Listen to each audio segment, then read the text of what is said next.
Alright guys, today we're going to talk about Esimo. He is a Descendant that I realistically wrote off a long time ago. I didn't like his playstyle and I felt like he took way too long to set up. But after really examining his kit and working with some of our community, we've come up with a very fun build that allows Esimo to be very mobile, but still keeps the idea of Esimo in place and allows him to do a lot of spike damage when you need him to. But having said all that, let's hop into the build.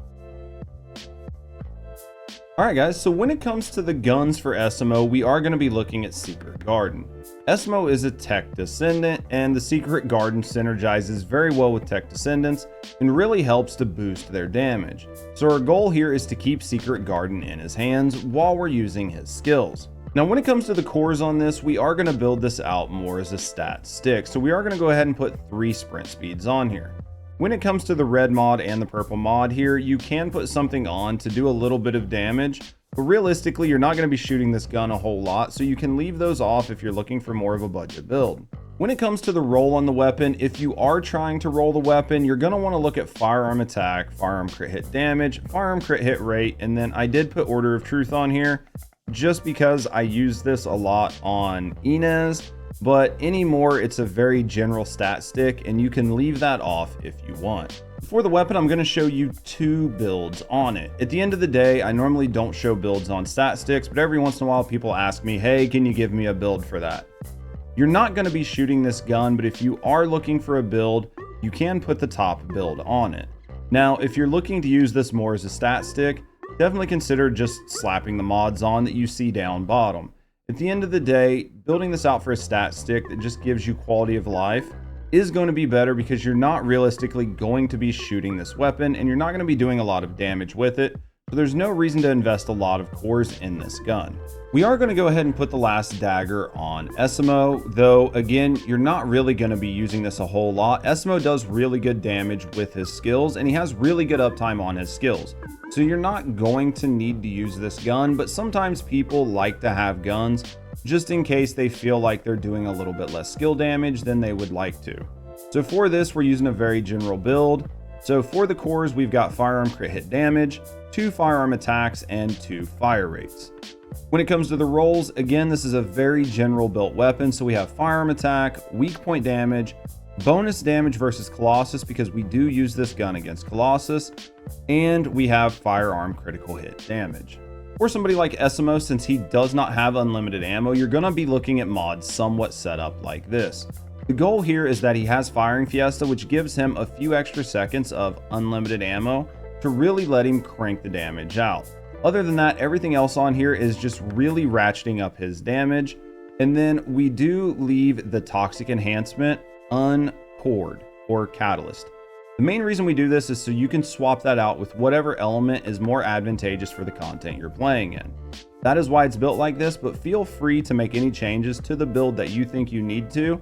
If you have a lot of cats and you really want to try to add maybe a little bit more damage here, if so, you can always add 2 different element mods. But in order to do that, you will need to invest additional catalysts. So when it comes to his reactor, this is what we're looking at. We do want it to have tac rifle on it because we're going to be carrying Secret Garden. We do want it to be tech. Now, when it gets down to the bottom on the rolls, there are a couple different things you can do here. So I have skill cooldown and fire skill power boost ratio. You can look at taking that skill cooldown off of there and look at adding additional damage.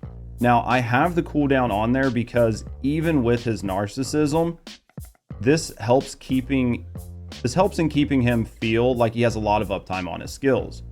If you feel like he has plenty of uptime on his skills, you can always nix that and just add maybe a tech skill power boost ratio down there. At the end of the day, Esimo does have his own built-in narcissism, and you mix that with some of the inversion reinforcement, and you're so close to capping his cooldown that having this on here might not be the play for you. But at the end of the day, it's what makes the build feel good for you to play. When it comes to the components, we're going to go ahead and go with the tried and true Slayer set here. As you can see, the rolls on all these are the rolls I would suggest you try to get. This is the God roll set, so a lot of MP and MP recovery and a little bit of shield and shield recovery with some HP and defense. this is the set that I would advise you to put on him. It's going to give him the most additional damage, and it's going to make him feel that much better. So that is what I suggest you put when it comes to his components. When it comes to the inversion reinforcement, this is what we're going to be looking at. We really like to use Arche circulation tactic, biodensity augmentation, and selective neurostimulation here. If you've seen any of our guides, you know what these do. This is the holy trinity of general purpose character building. This is going to help you with skill cooldown, getting a little bit more MP back, and keeping your HP up. This is just a great thing to put on most mobbing descendants who do not use their own special resource. So when it comes to the Arche tree, this is what we're looking at. We're grabbing the skill cooldown and we're grabbing the extra skill power. Outside of that, we do have a couple nodes to burn. So we are going to go ahead and pick up the other 3 purple nodes right around the start. These are very low investment for very high return on what you're investing. And I think this is a great way to round out Esimo's tree and just help him feel a little bit better in a lot of different areas. When it comes to the fellow for Esimo, it really doesn't matter which one of these dogs you use. I go ahead and use the Hagios sheepdog just for the extra HP because we're not really using that much ammo that we would need the other dog for. Realistically, you're going to be using your skills the entire time, so you're not going to be burning through ammo, and if you do, it's just going to be general rounds on your last dagger. Having said all that, just go ahead and use the Hagios sheepdog and you'll be fine to go. So when it comes to the mods, we're going to be building around Creative Explosion. That's what we're going to be using as our opener. After we get in and we land our Creative Explosion, we're just going to be spamming our mines and blowing them up. So we're trying to put as much damage on here as we can, while still trying to decrease our cooldown and really try to hit that range cap to make sure that we are hitting as many things around him as we can. Now, we do end up using Dangerous Ambush on here compared to Decimator. And the main reason is his damage doesn't seem to catch things on fire. So because of that, you're not actually debuffing enemies. So something like Decimator is not going to get you any real positive. So the easiest way to tack on just a little bit more damage here was just to add Dangerous Ambush. And this gets him that little boost that makes him just that much more lethal when it comes to him taking out tons of adds on the battlefield. So we are going to go ahead and showcase his skill loop. We are going to leave everything on immune or immortal. That way we can show all of the different items and how you should use them in tandem. So to open with, you're going to go ahead and hit his 4. His 4 is going to run into the group of enemies, and when you get there, you're going to go ahead and explode it. If anything is left alive, you're going to start throwing out 1s and 3s, and then you're just going to explode them, and that should kill anything that you have around you. And then as you can see, you have your 4 back up. So after you clear that pack, you can start running to the next pack and do the same thing. Run to the pack, explode, and then start spamming your 1 and your 3 until you kill everything. After you're done with that, it is literally just a rinse and repeat from pack to pack. All right, guys, and that's it. That's everything you need to know about how to play this Esimo build. As I said before, Esimo is a character that I kind of forgot all about because I didn't like his mine setup gameplay. I felt like I had to just stay in one spot, I'd set up some mines.